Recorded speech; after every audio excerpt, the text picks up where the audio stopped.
This episode brought to you by DoorDash, the app that brings you food you're craving right now, right to your door.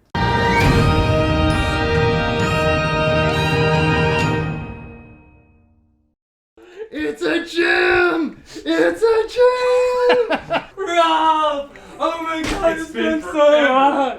Oh my god, it's been so long, Rob! What are you talking about? Oh my god! I've been living here for the past year. Oh, that's right. I just went out to get my laundry done. I can hug you now! I can hug you now! It just felt like the right thing to do. We're sorry to tell you, but this is actually an intervention. How's it going? Oh, it's been so long. It's good to see you. Hey, how you doing? Hi, I'm coming in for Oh, you too. I didn't even wear makeup. I need to do fake reactions. Yeah. We're all like, right on.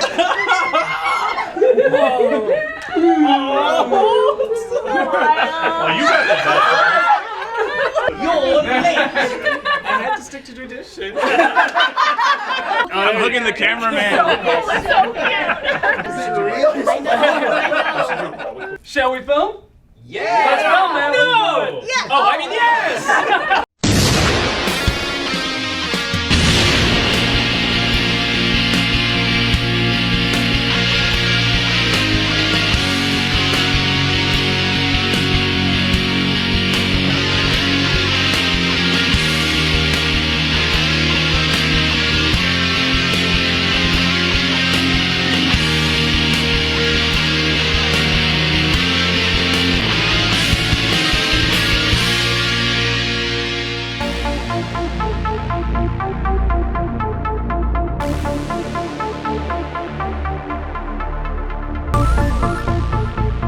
Well, look what the cat dragged in. And you are? My name's Lloyd. Who are you? Me. I'm Chaplin. And these are my associates, Wendy and Ike. Hi! So, I'm confused. What's going on here? Well, that can only be explained loosely at best. As flamboyant as possible. and in song.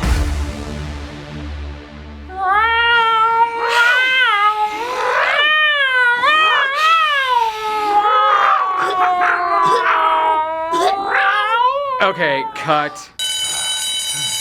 That's a cut!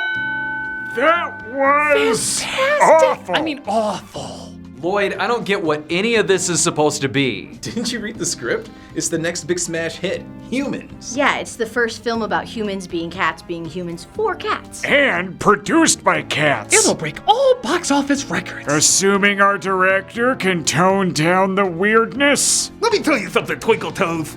I directed Fritz the Cat. I knew Fritz the Cat. Fritz the Cat was a friend of mine. And let me tell you something. This ain't no Fritz the Cat. Oh, You're turning this town back here. How the hell did this happen? Well, it is technically your fault. Yeah, with that lawsuit from your No Pets Allowed sign. I didn't know that was a hate crime now. They're still not showing up because it interrupts their naps. I guess now we're at the mercy of our own cats. I just assumed you knew that was all cat owners. Tone down the weird stuff, Bakshi. Yeah, make it like Rising Sun or The Trial of Billy Jack. What the hell even are those movies? You know what? I quit. Amazingly, this is not strange enough for me. You McCarthy-loving crypto-fascist!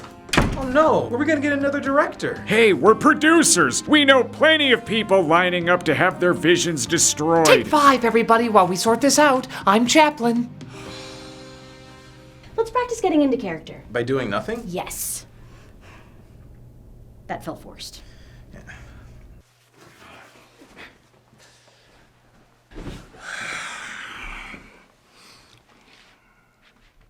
I don't need a segue, do you? I'm good. Cats.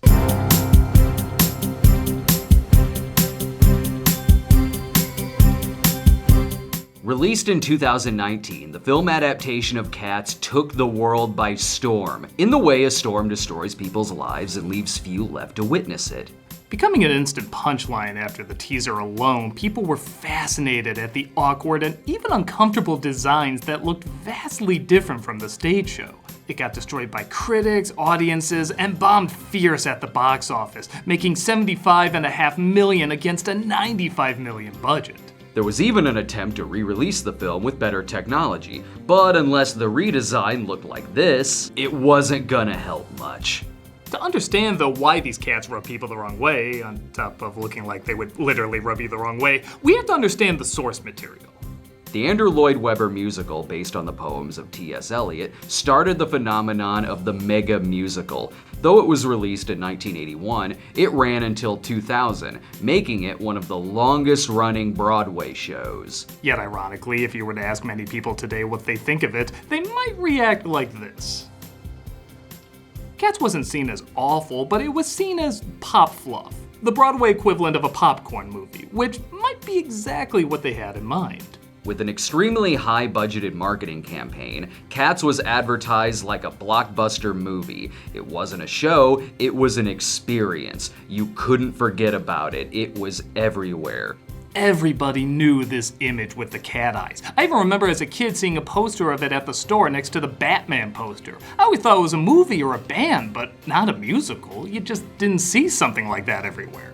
Today, this is how most Broadway shows do their marketing, so maybe you can blame them for simplified logos as well. That being said, the idea of making a movie on this both made too much sense and no sense. What attracts a fan of Broadway is going to be different to what attracts a fan of film. It's like making a movie out of a game. You can technically do it, but you have to be aware people are going to be looking for a different experience. Well, that's definitely what we got here. With several attempts being scrapped in the past, including an anime one Spielberg was producing that, I won't lie, looked kinda cool. His production company still put money into the film, along with a production company that often worked with the Coen brothers. They attached Tom Hooper to direct after his success with Les Mis, and let's be honest, this looks exactly like a production of Cats if Steven Spielberg, the Coen brothers, and Tom Hooper all had a hand in making it. But if the reaction to the Broadway musical was this, the reaction to the film version was... So now that you have some context on what the film version could have been, let's jump into the horrific insanity of what it ultimately became. So if you absolutely love Cats, we're sorry. Let's take a look at your nightmares tonight. It opens in the neon version of that being original drug PSA where an old woman is abandoning her kitty in the gutter. Ah, the triumphant cat homicide music. I should point out, as much as the CG in this film gets crapped on, even by the actors, nobody more than us understands the importance of good visual effects. Fuck you too. Compared to other movies where CG is used too much, it's really not that bad.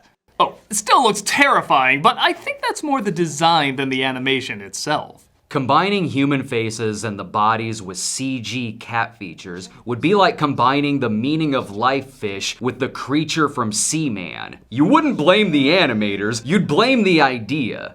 Yes, there's moments where it certainly doesn't blend well, but compare this to, say, Black Panther. The CGI here is awful, but you're distracted by the good story and characters that you don't notice as much. This apparently has story and characters, but it's hidden by the distracting weirdness of how odd these things look. For the amount of time, money, and quantity of effects required for each shot, I'm actually surprised it doesn't look worse. Having seen it on the big screen before the quote changes, I'm still waiting for the butthole cut. I can tell you there's not that many differences. Either way, it still looks like a Freddy Krueger nightmare for a cat owner. After not making a cats out of the bag joke, we'll just have to replace the rest of the dialogue with cat puns. We see a cat named Victoria, played by Francesca Hayward, who wonders how all these felines are somehow more scary than Cheetah was supposed to be. When you fall on your hand, do you land on your feet? Are your portions about half any cat that you meet? Jellicle songs for jellicle cats. Jellicle songs for jellicle cats. They sing about jellicle cats. What are jellicles, you may ask? A cat's privates when they're neutered. No, it's a vague term for what every cat wants to be, and only someone in power can give them. Sounds like they're private. It's probably their privates. I'm not gonna lie, Disney's live-action remake of Oliver and Company is taking more liberties than I would have expected. They sing about how awesome jellicles are as a cat named McCavity, played by Idris Elba as Johnny Depp from Into the Woods, watches while hatching a scheme. What's your name? Cat got your tongue? Don't worry, this writer would do Rocket Man to show that he actually can do a musical. One of the issues in translating this to a film is, in a show, you can sing and dance about who you are and then disappear. The singing and dancing live is enough, but here, it's an illusion of an illusion. It's not live, there's CG filters all over the actors to distract you from the dancing. And even then, their wire work is very high school Peter Pan. So you're constantly reminded that what you're watching isn't real. Movies work with this by having character and story be the main focus, but this film wanted to stay authentic to the original source. And they succeeded! I can barely tell them apart! I guess it wanted to have its own cinematic identity while being true to the original. They just chose the absolute wrong things to focus on. Like Rebel Wilson cat spreading to all the kids dragged here by their parents because this is a PG movie. She sits and sits and sits. How can this be a PG movie when every minute looks like an orgy's about to break out? And that's what makes a comedy cat. Oh. This scene alone has its own Pornhub section. All day she sits upon the stairs. Oh, Heathcliff, no one should. Yes, but now we know what Garfield would have been like if the Coen brothers directed it. How about An American Tail if it was directed by David Lynch? Dinner and a show. Ever drink absinthe while watching Tom and Jerry? No, but I think I tripped balls watching Joe's Apartment.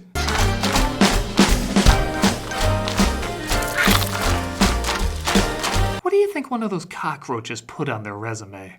I played reason number 82, cats gave you vomit night terrors. Don't get cocky! Seeing how you were holding your tail earlier, that pun should be directed your way. It's a little old-fashioned, don't you think? Jason Derulo plays Rum Tug Tugger. All these names sound like gay Harry Potter pornos. Who describes himself as a curious cat? All cats are curious cats. Yeah, but this one seems really curious. Let's dance!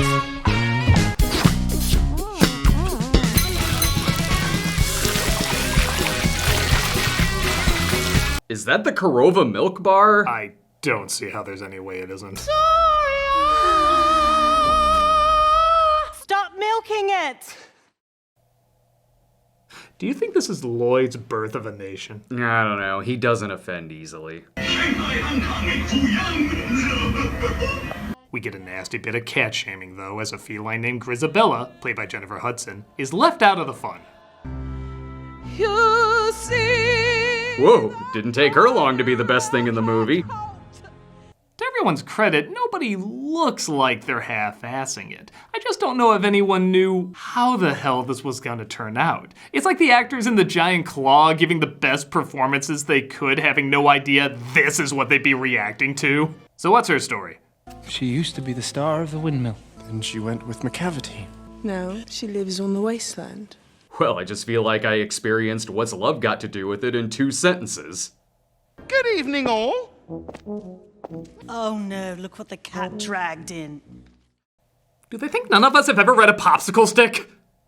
As is custom, whenever an annoying British man is in a movie musical, James Corden is contractually obligated to play him. No commonplace mouses have such well-cut trousers or such an impeccable back. I really like this scene where it's almost like he forgets what the hell everybody is supposed to be. So let's gather up a few more of the cats. I think that's what we're supposed to be, though Drunk Navi isn't off the table either. Biggest letdown in the movie? Not the jokes, not the effects, not the misunderstanding of the source material, but that we never get to see what a dog looks like in this universe. Hey, doggy, fetch! I would literally neuter myself if it meant seeing what that looked like. Agreed, it is one of cinema's biggest letdowns. Here's some possibilities, though.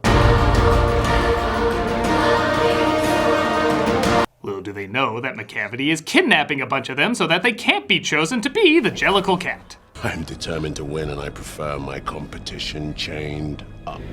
Meow! I don't think there's anything we can add to make that funnier. They're approached by the decider of who will be the Jellicle Cat, Old Deuteronomy, played by Judi Dench. From where the most deserving cat will be reborn into another life. so they can be who they've always dreamed of being. I dream of being someone who will have a career after this. She can't perform miracles.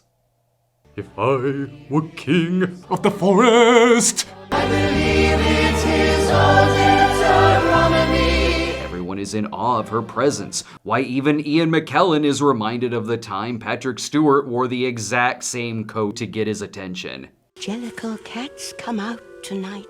Jellicle cats come one, come all. You'll find the scariest parts of the movie are just when Judi Dench looks right at the camera. It's like when Christopher Walken does it on Saturday Night Live, except you don't laugh, you feel a small part of you disappear. The Jellicle moon is shining bright. Jellicles come to the Jellicle ball. Okay, back on set. Speaking of scary shoots. We realized that all this weirdness was a problem on a script level. That's right, so we fired the original writers on the film. They always said getting a job would change things. Yet somehow, I feel worse than I did before. To never trying again?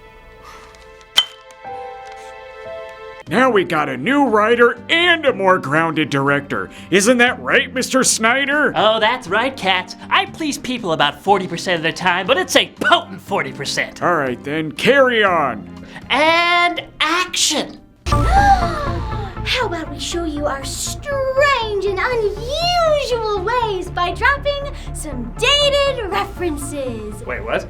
Oh, we rapping now? No. Please welcome Notorious C.A.T. Yo, Catitude's in the house. Cut! That's a cut! What? What's wrong? Are we really doing this? I have to agree, Cass. This feels kind of childish. Of course it is. We're pandering to the young demographic. So we got somebody young to write it. Oh my god, guys! I just saw Space Jam: A New Legacy! The rapping pig is the coolest thing my undeveloped mind has ever seen! I don't want to pander, though. I hate playing it safe. Oh, come on. Make it like the classics. The Four Seasons, I Love You Man, and Hooper. What the hell even are those movies? I quit! I'm not even doing a Snyder cut of this. Good job, Buster. You're fired. Hooray! Find another writer and director. Great, you do that. We're gonna be like real actors and get high on set. There's some catnip under my desk. You have a desk? Can I stay with one of you two? I was only created just for the sketch. Cause...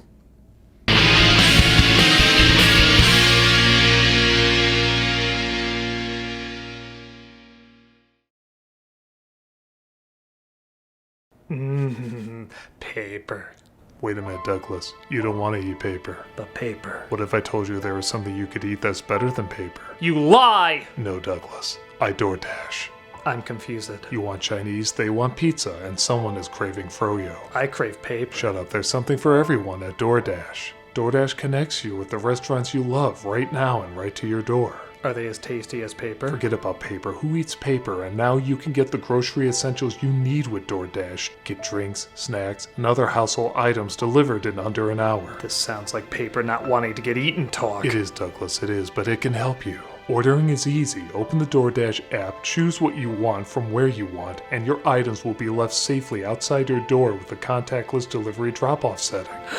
With over 300,000 partners in the US, Puerto Rico, Canada, and Australia, you can support your neighborhood go-tos or choose from your favorite national restaurants like Popeyes, Chipotle, and Cheesecake Factory. So you're suggesting eat food instead of paper? Yes, you fool. In fact, for a limited time, your viewers can get 25% off and zero delivery fees on their first order of $15 or more when you download the DoorDash app and enter the code Nostalgia2021. That's 25% off up to a $10 value and zero delivery fees on your first order when you download the DoorDash app in the App Store and enter the code Nostalgia2021. Paper, you have shown me the light. Should I stop holding this fork and knife awkwardly? Never stop holding them awkwardly. Okay. But do go to DoorDash. Still holding the fork and knife? Yes. Okay. What a weirdo. Stop eating paper and go to DoorDash. And don't forget, that's code Nostalgia2021 for 25% off your first order with DoorDash. Subject to change, terms apply. It's difficult to order with this fork and knife. Can I put them down? Never put the fork and knife down, Douglas. Okay, paper. Yes.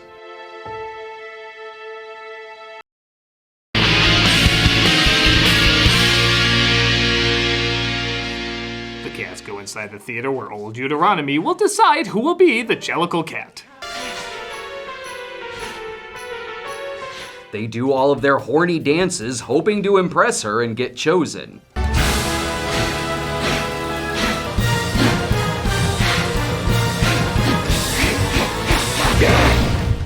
And then they banged!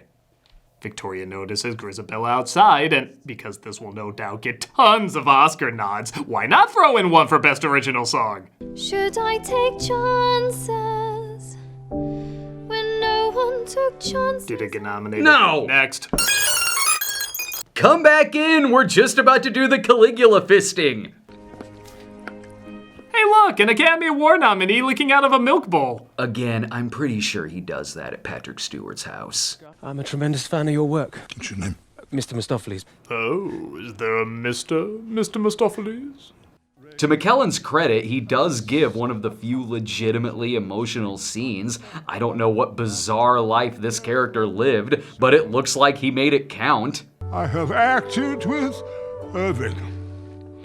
I've acted with Tree. Oh, just past a kidney stone.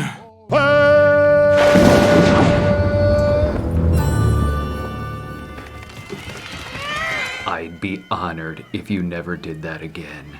Could I trouble you for an autograph, sir? After his performance, McCavity approaches to kidnap him. McCavity!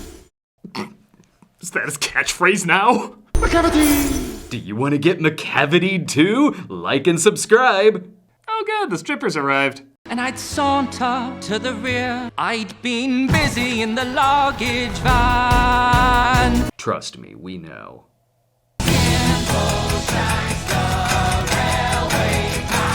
Sadly, those CG tracks belong to the Polar Express. I will watch you without winking.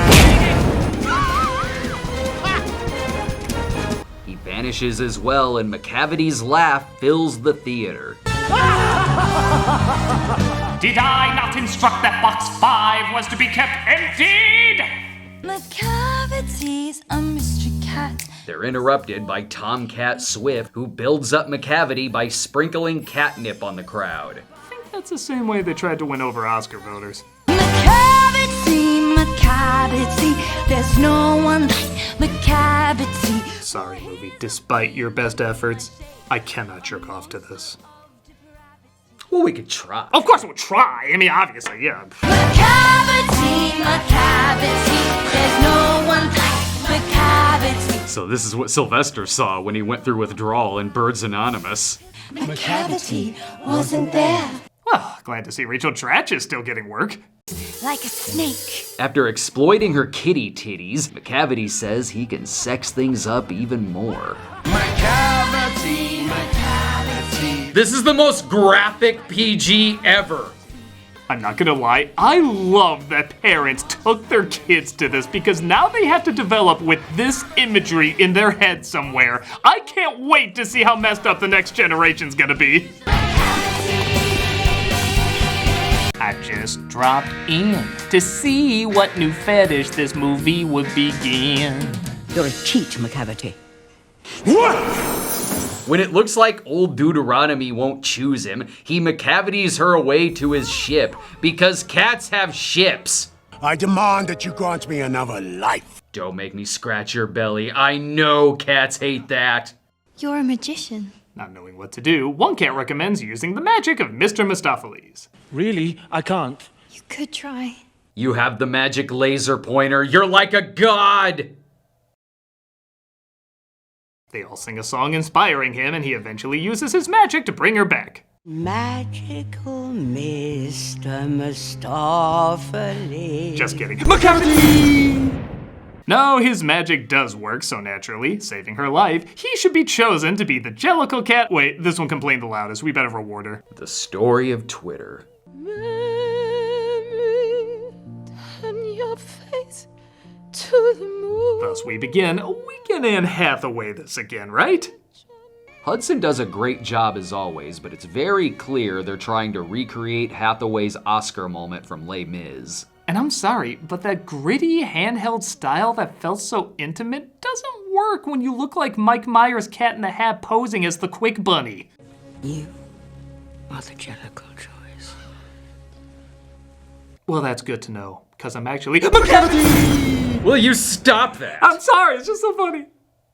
She's put into a balloon and sent off to be reborn. So ends the story about a cult that practices human sacrifice. With cats, some say one rule is true. Is she looking into our soul? She's getting ready to pounce, bro. Yep, Judi Dench breaks the fourth wall, and like I said, for all the creepiness in this movie, this for some reason is the scariest part. It's presented as a magically whimsical moment, but it honestly feels like a deleted scene from Zardoz. But how would you address? Even this guy is like, dude, none of this is in the script. She's gone off her meds. And say a cat is not a dog. Lady, you are making Carrie Fisher's speech on Life Day look cohesive. Even the lion they're on is like, get this bitch off me, she's gonna shit on my head, I swear! This cat is still looking at her, swearing she's gonna shank everyone in a minute. I believe you truly are a jellicle cat. And if that doesn't scar you for life, I don't know what will. All right, everyone, places. Joy. I just want to be sure I'm capturing your voice, Wendy. Does this sound right? Meow, meow, meow. If you're doing the cat equivalent of Mickey Rooney from Breakfast at Tiffany's. Oh my god, I'm so sorry. Hey, Ike, how does this sound? Meow. Oh, yeah. You got it, baby. It's all in the accent. All right, let's get this over with. So who's the writer and director this time? That'd be me, Marielle Heller. The mother from Queen's Gambit? Yes, but I'm also an award-winning writer and director. Really?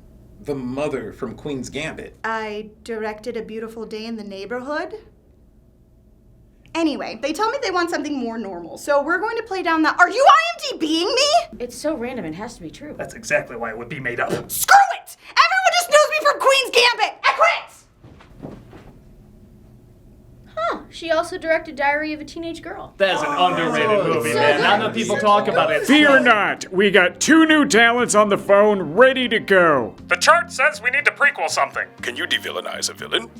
Okay, stop. What is it you guys want? Something that's the exact opposite of the movie Cats. Okay, but why? Because it bombed. We want to produce something that'll make money. Yeah, like Convoy, Conspiracy Theory, The Toy, Wild Hogs, Bringing Down the House. What are these movies? Yeah, I don't think I've heard of any of them. Isn't it obvious? They're all movies that were #1 at the box office. All of them? Yeah, they played it safe and won audiences over. The exact opposite of what Cats did. Now take 5, everyone, while we sort out our new script.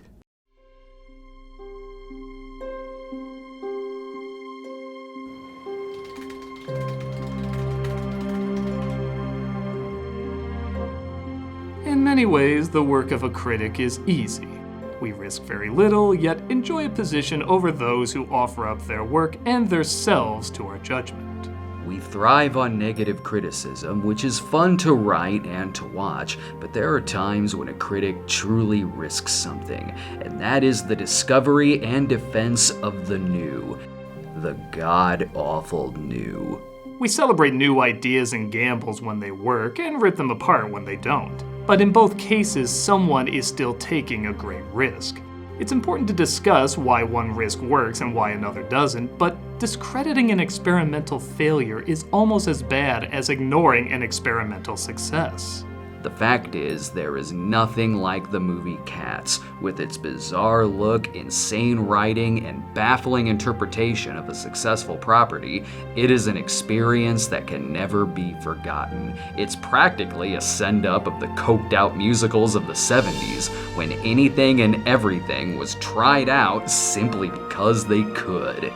Though misguided, there is no question the ambition that went into this movie. When thinking over all the films that have made money in the past but have been forgotten over time, it makes me realize I will never forget this crazy-ass experience. With more and more people discovering it, similar to how other hilariously bizarre cult films have been discovered. It shows me there can be more to enjoy with a phenomenal misfire than an adequate success.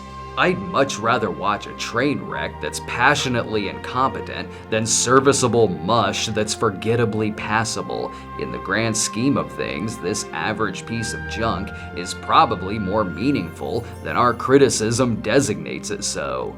It has scarred me to my core, the same way being chased by a dangerous animal has, leaving me shaken, but thankful I lived to tell such a strange tale.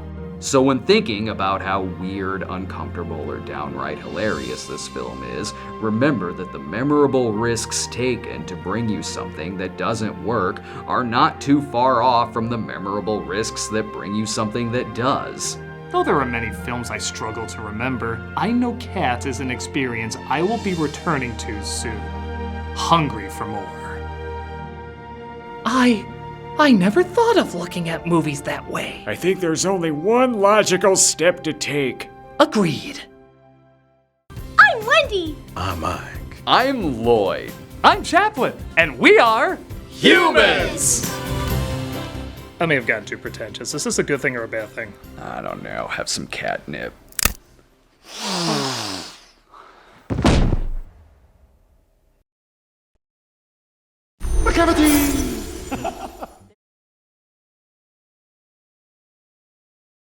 Hey, Doug Walker here doing the charity shout out, and this week we are doing the Cornerstone Rescue Mission. Established in 1981, year I was born, so you know it's a good charity, in Rapid City, South Dakota. This charity is the main provider of shelter and the only ongoing free source of meals for the homeless in the Black Hills region. They serve the physical and spiritual needs of more than 500 people every day and have impacted, I almost said infected, definitely not that, and have impacted the lives of thousands more over the years.